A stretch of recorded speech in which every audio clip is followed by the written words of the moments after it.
Paroki. Selamat sore Pak John, teman-teman semua. Selamat sore. Iya, selamat sore Pak Roki. Sorry, saya ada apa ke belakang tadi. Lama apanya? Pak John. Yo, selamat. Saya mohon pencerahan dulu ya. Ya. Pencerahan berkaitan dengan tugas ini. Ya. Masing-masing teman ini buat refleksi seperti biasanya kan? Ya, itu sudah. Ini Mungkin persoalan ini kita direkam ya. Ya, tidak apa-apa Guru, tidak apa-apa. Oke. Baik. Berapa waktu per orang ya? 3 menit Pak Guru. 3 menit tadi karena Ya. Oh, sekalian dengan umpan baliknya. Iya. 5 Mungkin menit. umpan balik tambah 6 sehingga waktu untuk satu orang itu 6 menit. 5 menit ya. 3 menit waktu untuk baca refleksi, kemudian Baca tanggapan. refleksi. Iya. Oke. Ya.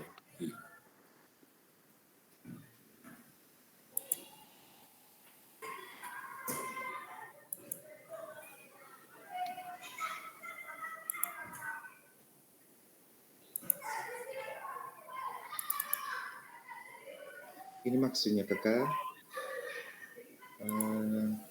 ada unsur-unsur epik semua di dalam kita punya refleksi kan?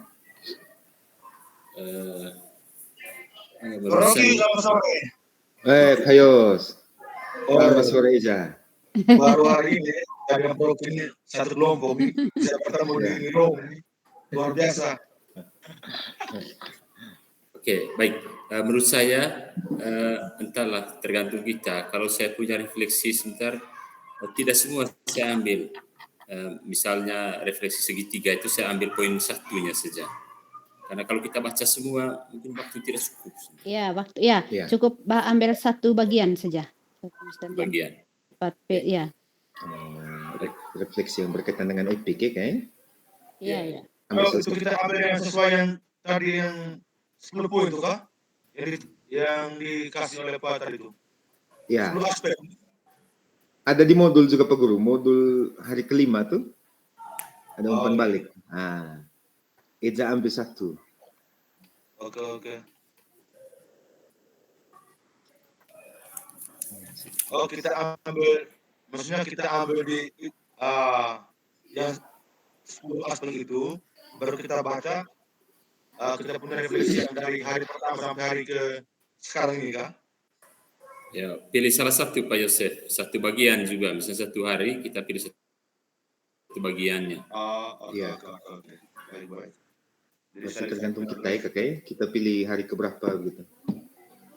Ya, terus kalau refleksinya kita pilih sendiri. Mau hari keberapa atau modelnya seperti apa kita pilih itu hanya mungkin kita ambil satu bagian saja. Misalnya kalau 4P itu kita 4D itu. 4D atau 4F itu. Faknya itu mungkin kita hanya ambil satu. Ya. Boleh dimulai, teman-teman? Bagaimana kita bisa mulai? Kakak saya belum susun nih. Oh ya. Tinggal baca saja ya, baca yang kita refleksi. Ya, baca saja ya. 4P hari kapan nih kakak? Ya. 4P ini hari ke berapa dia? 4P. Hari ke sebentar. Ini parah. Sabar. Tidak tahu sendiri. Hari ke tidak ada tulis hari. Kan Tidak dibacakan refleksinya saja Pak Roki. Oh iya. 4P. Iya, tidak usah baca harinya. Yang penting kita baca yang kita sudah tulis di Hari ke-6 Pak Roki, hari ke-6 kayaknya. Oh iya betul kakak. Hari ke-8 nih kakak. Hari ke-8. Oh ya.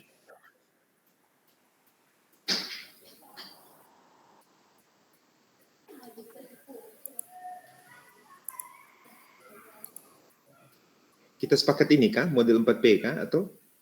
Tidak, terserah saja. Masing-masing kita saja, ya. Pak Saiful. Oke, baik. Mungkin Pak Saiful sebentar menyusul ya. Kita mulai saja. Siapa yang pertama, giliran pertama tadi? Pak Yosef ya? Pak Yosef. Pak Yosef, setelah itu Pak Roki yang ini. Iya. Lalu paroki, Pak Saiful yang umpan balik, Pak Saiful kita. Saya yang memberikan umpan balik ya. Oke, kita mulai kan?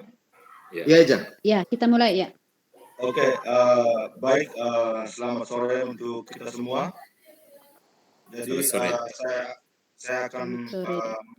membacakan hasil refleksi saya di konsep nomor 4, melibatkan pemikiran sendiri ketika menghubungkan dengan pengalaman-pengalaman. Jadi di sini saya akan merefleksikan dengan metode FSB. Yang pertama, pertanyaan sesuatu yang akan Anda simpan dan dipergunakan di kemudian hari. Jadi refleksi saya adalah yang pertama, praktik baik harus terus dilakukan, tanamkan dan terus diwujudkan dalam diri. Dalam dunia pendidikan, hal tersebut harus terus terwujud demi menuntun tumbuh kembangnya anak didik. Di antaranya berkolaborasi dan bekerja sama dengan semua stakeholder pendidikan, menerapkan pembelajaran yang berpusat pada murid sehingga anak memperoleh keselamatan dan kebahagiaan, selalu melakukan refleksi sehingga mampu menilai dan membuat perbaikan ke arah yang lebih baik. Yang kedua, sesuatu yang akan bawa dan dipergunakan dalam waktu dekat atau seiring mungkin adalah melakukan kolaborasi dan melaksanakan kegiatan pembelajaran yang berpihak pada peserta didik dan menghamba pada peserta didik sehingga pendidik yang memerdekakan dapat terwujud. Yang ketiga, sesuatu yang akan Anda buang atau Anda hindari setelah hari ini. Yang pertama, hal-hal buruk atau negatif yang ada dalam diri saya yang bersifat tidak membangun, sebaiknya harus ditinggalkan. Mari merajut asas untuk memandang ke depan demi hal-hal positif yang harus ada terus bertumbuh kembang dalam diri anak didik kita. Demi terwujudnya merdeka belajar untuk generasi Indonesia yang emas. Yang kedua, yang harus saya buang yaitu di sekolah dengan belajar gaya komando. Jadi maksudnya gaya ini yang semua yang harus ikut guru punya mau. Terima kasih. Saya kembali.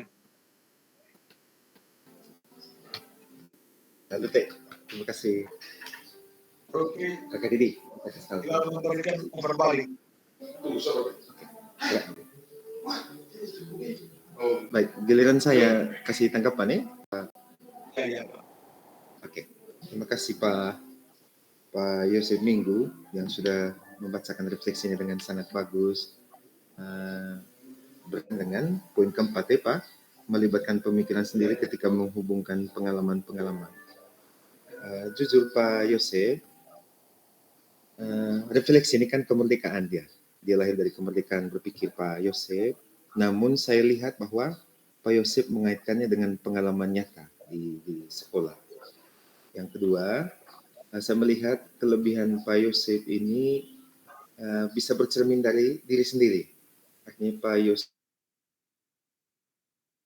betul-betul memahami diri, sadar diri bahwa oh ternyata saya punya kekurangan, dan kekurangan itu dituangkan ke dalam refleksi. Kemudian saya melihat bahwa bukan soal menulis kekurangan, tapi Pak Yosef dari apa yang saya berpikir saya harus belajar banyak juga dari Pak Yosef, karena inilah yang dikatakan refleksi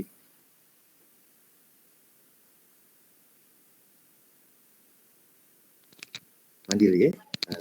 Seperti itu Pak Yosef. Oke, terima kasih Pak. Oke. Hasil refleksi dari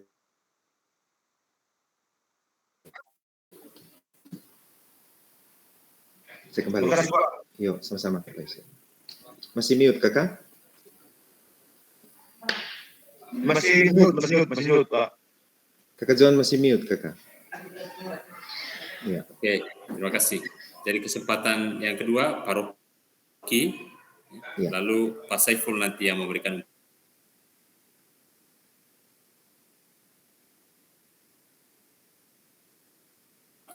Ya, baik, silakan. Saudaraku, Pak Saiful, bisa dengar suara saya, Pak Saiful? Oke, terima kasih saudaraku.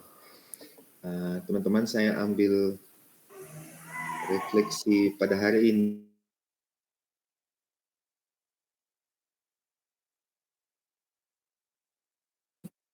Refleksinya ada 7 poin di sini. Yang pertama, sebelumnya saya izinkan saya bahwa aspek yang mendasari refleksi ini adalah menghubungkan pengalaman dengan konsep materi dan menggalinya lebih jauh.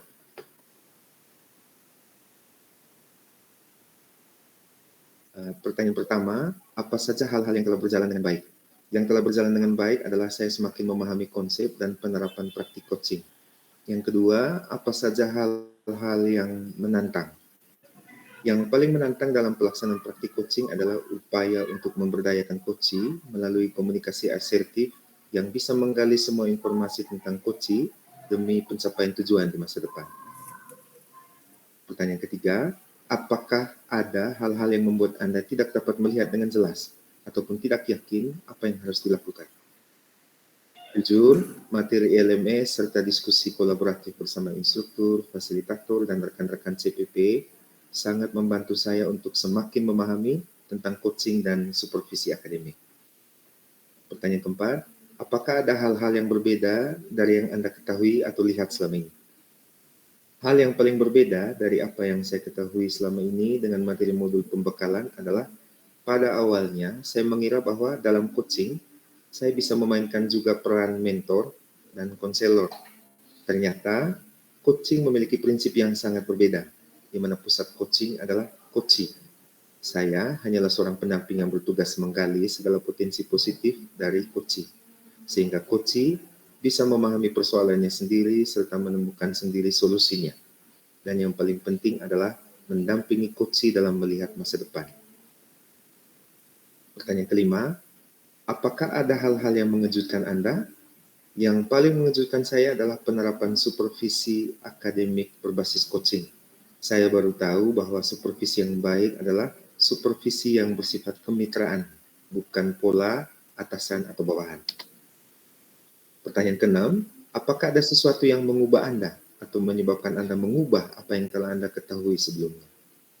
Ya, prinsip coaching yang memberdayakan telah mengubah persepsi saya yang sangat minim tentang coaching.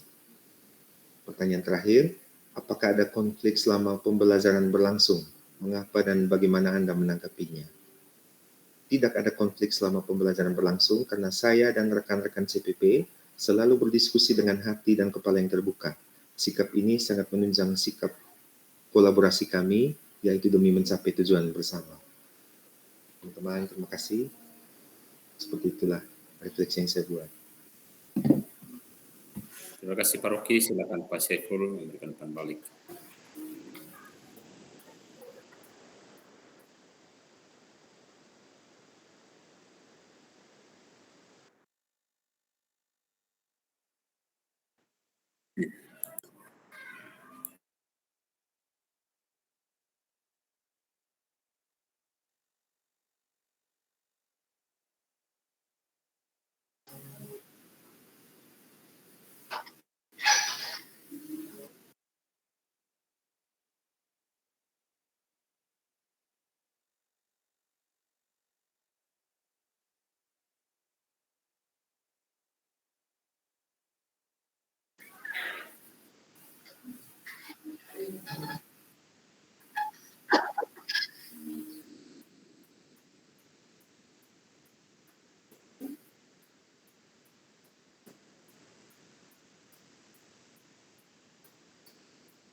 Terima kasih.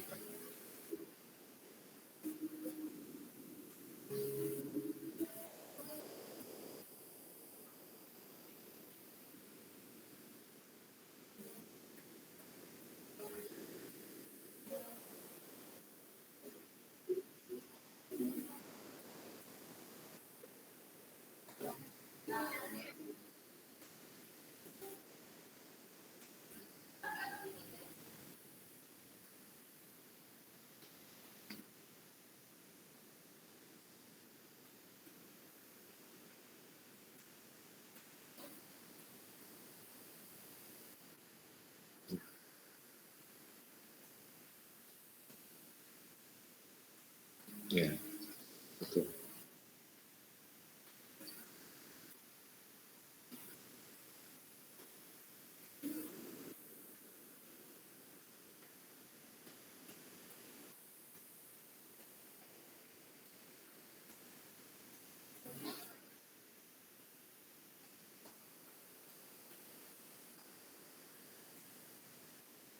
Terima kasih Pak Saiful.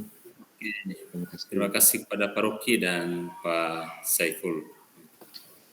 Kesempatan yang ketiga, saya persilakan Pak Saiful untuk menyampaikan refleksinya dan Ibu Sinta untuk memberikan umpan balik.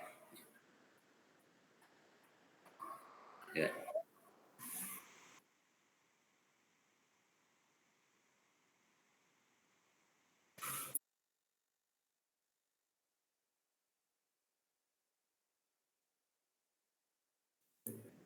Oke, Luar biasa. keren. Luar biasa, luar biasa. Hebat, hebat. Besar lagi, Pak.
Silakan Ibu Sinta Baik, Pak. Terima berikan kasih. umpan balik.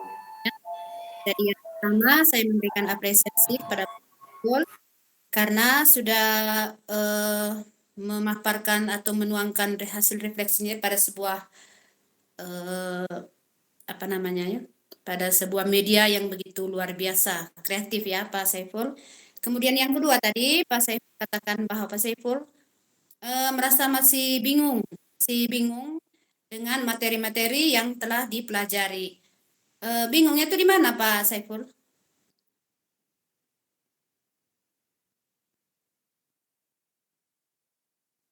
Ya, oke. Ya, kalau begitu mungkin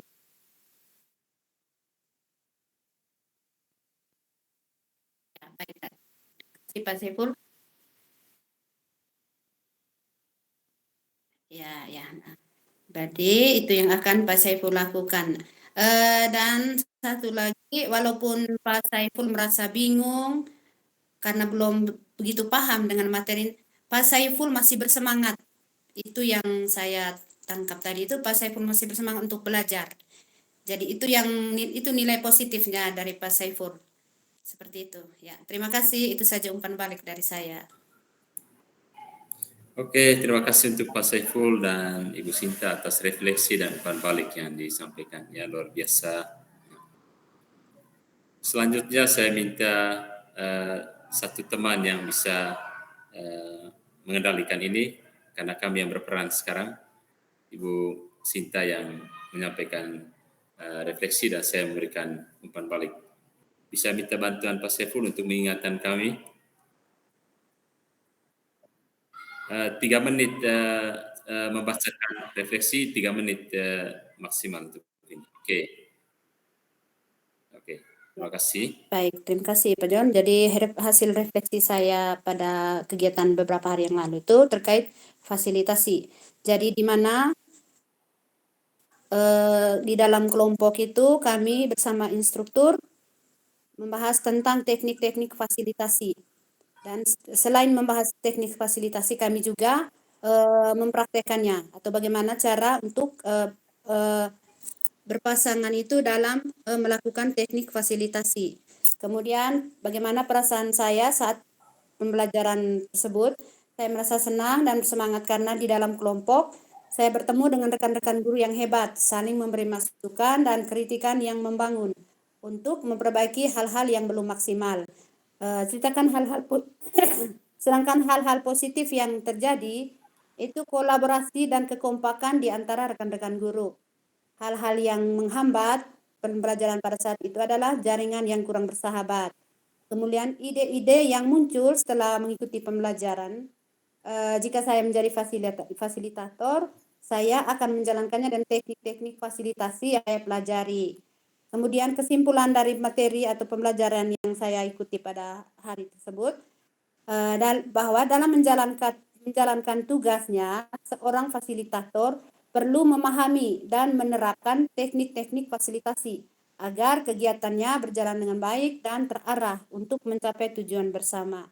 Jadi demikian saja refleksi dari saya, Pak John. Silakan berikan umpan balik. Oke, terima kasih Ibu Sinta atas refleksinya, dan saya salut dengan refleksi dari Ibu Sinta bahwa refleksi ini berangkat dari sebuah aktivitas yang nyata, ya. Dan aktivitas yang dilakukan itu adalah sebuah kolaborasi dalam kelompok, ya. Dan kolaborasi yang penuh dengan persaudaraan ini meningkatkan semangat Ibu Sinta dalam mengikuti proses selanjutnya. Kemudian yang kedua, luar biasa juga bahwa Ibu Sinta bisa mengidentifikasi terkait hal-hal positif, ya, dari kegiatan ini. Tentu ini menambah atau memberikan bekal bagi diri Ibu Sinta dalam proses selanjutnya. Tapi juga Ibu Sinta tadi menemukan hal-hal negatif, ya. Ketika dalam proses ini Ibu Sinta menemukan hal-hal negatif, maka saya yakin ini menjadi antisipasi bagi Ibu Sinta sebelum suatu saat akan menjadi atau menerima predikat sebagai pengajar praktik atau melakukan pendampingan terhadap para CGP atau siapapun. Kemudian yang berikut makna dari kegiatan ini, ya, Ibu Sinta sudah simpulkan tadi bahwa Ibu Sinta mesti memiliki sebuah keterampilan, dan sebagai fasilitator dia mesti memiliki pemahaman yang baik tentang bagaimana apa itu fasilitasi, bagaimana tekniknya, dan juga seorang fasilitator mesti memiliki keterampilan-keterampilan. Nah, hemat saya ini sebuah refleksi yang utuh, ya, sebagai langkah antisipatif dan juga sebagai bekal agar suatu saat Ibu Sinta menjadi seorang fasilitator yang keren, yang mumpuni. Demikian umpan balik dari saya. Sekian dan terima kasih.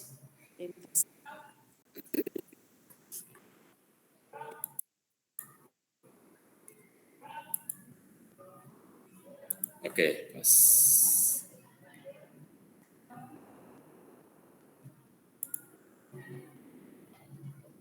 Oke, yang berikut Pak Yosef.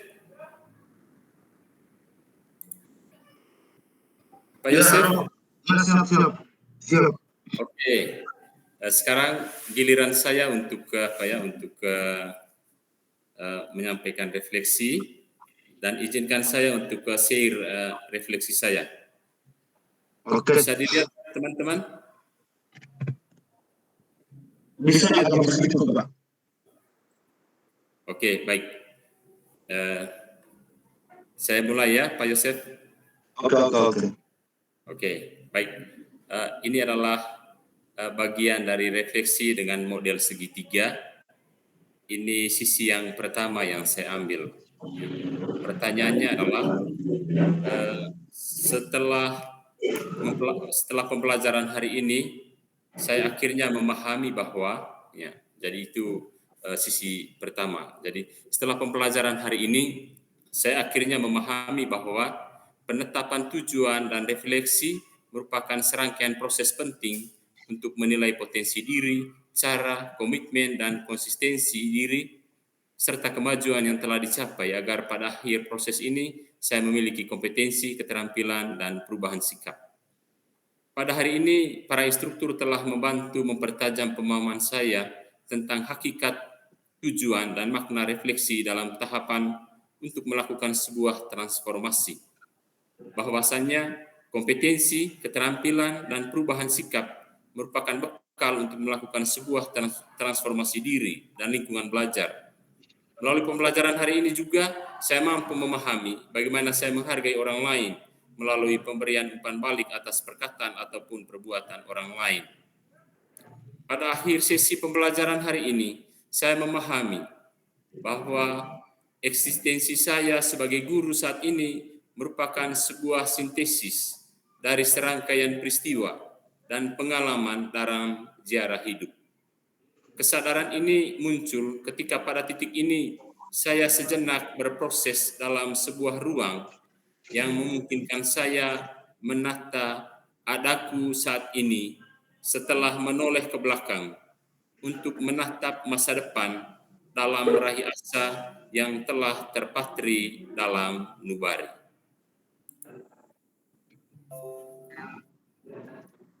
Ya, demikian refleksi saya, satu sisi dari sisi segi tiga itu, Pak Yosef. Terima kasih. Baik, terima kasih Pak Yohanes, sangat luar biasa dari hasil refleksinya tentang refleksi ketiga mengenai satu sisi. Jadi yang pertama Bapak Yohanes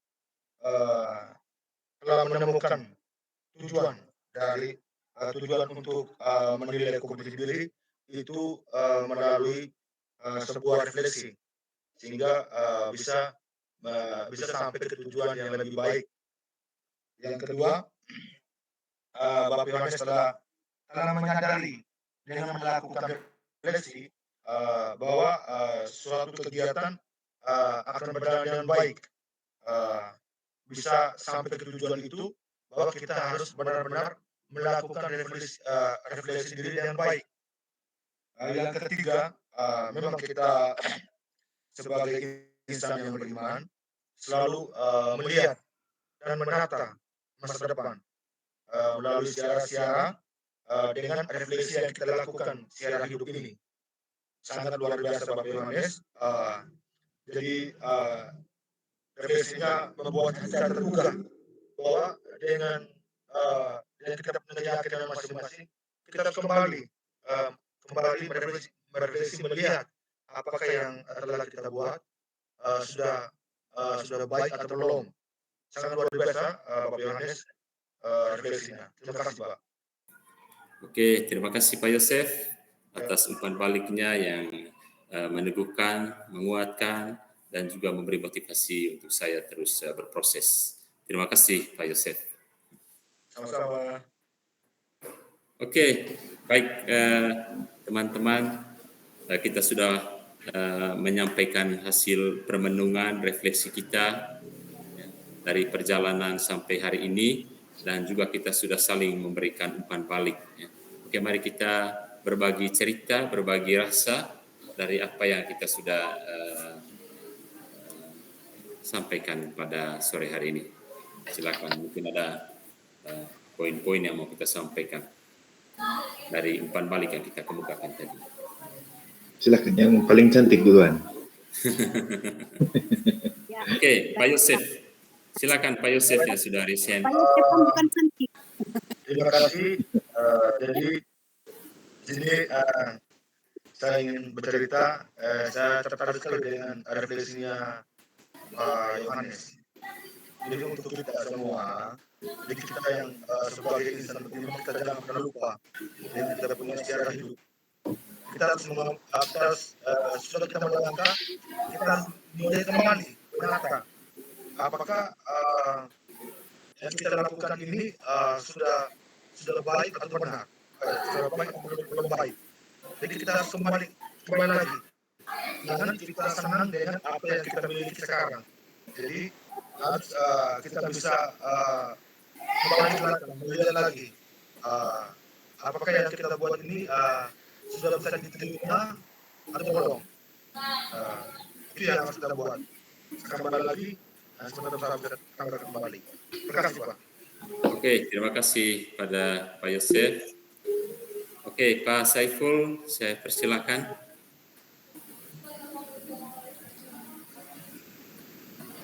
Pak Saiful.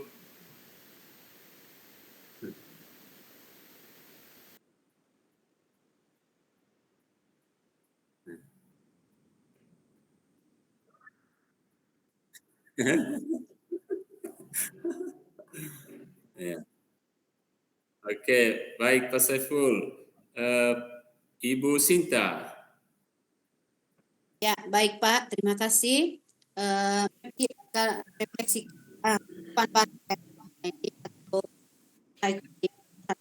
kita lakukan. Saya kurang bisa melakukan memberikan umpan balik secara lebih mendalam karena butuh waktu kita untuk mencerna atau memahami atau menangkap apa yang terkandung di dalam refleksi itu. Jadi kesannya kita ini buru-buru, jadi belum maksimal saya bisa memberikan umpan balik karena saya refleksinya itu kurang saya tangkap dengan jelas ya. Tapi kalau terkait refleksi itu tidak ada yang salah ataupun seperti yang dikatakan oleh Pak. Terima kasih Pak, itu saja. Baik, terima kasih Bu Sinta. Baik, kalau dari saya yang pertama, refleksi yang kita kemukakan itu luar biasa, kan ini berangkat dari sebuah kesadaran kita ya, akan apa yang kita sudah lakukan. Kemudian yang kedua terkait dengan umpan balik yang kita sudah lakukan tadi ya. Hemat saya umpan balik yang kita berikan itu bersifat motivasi, apresiasi, dukungan ya, untuk kita terus berproses dalam kegiatan ini ya. Jadi di sini tadi kita saling memberikan dukungan ya satu sama lain. Salut dan luar biasa apresiasi untuk kita semua. Oke, silakan Pak Rocky. Baik, terima kasih Pak John. Apa yang dikatakan teman sudah mewakili. Saya singkat saja. Ya. Mungkin inti dari refleksi ini adalah jujur. Jadi apa yang kita tulis, apa yang kita niatkan harus betul-betul tulus dan jujur, datang dari pikiran dan hati. Terima kasih Pak John. Oke, baik, sepakat Pak Rocky. Rupanya ini intisari dari refleksi yang kita buat dan juga poin dari kegiatan kita tadi ini adalah terkait dengan umpan balik ya. Bagaimana kita bisa memberikan umpan balik yang bisa memberdayakan dalam posisi kita setara dengan orang yang kita berikan umpan balik ya. Karena itu saya menyampaikan apresiasi untuk kita semua atas refleksi dan terutama atas umpan balik ya, yang kita sudah sampaikan kepada teman-teman kita. Terima kasih. Baik teman-teman, kita kembali ke ruang utama ya. Kakak. Okay. Pas, mau jam 5. Ya, mau jam 5, 4 menit lagi. Pak Saiful, terima kasih. Teman-teman. Ya, refleksinya terima kasih Eja. Menginspirasi Pak Saiful. Keren. Aduh, Pak Saiful, saya lupa chat kemarin ya. Mudah-mudahan Pak Saiful dikuatkan ya, dalam menghadapi musibah ini ya. Ya, saya tidak sempat chat kemarin Pak Saiful ya. Yang kuat ya. Titip salam untuk ke Ibu dan keluarga Pak Saiful. Oke. Baik, terima kasih teman-teman. Kita kembali ke room utama. Terima kasih. Terima kasih Bapak Ibu, kembali ke room utama.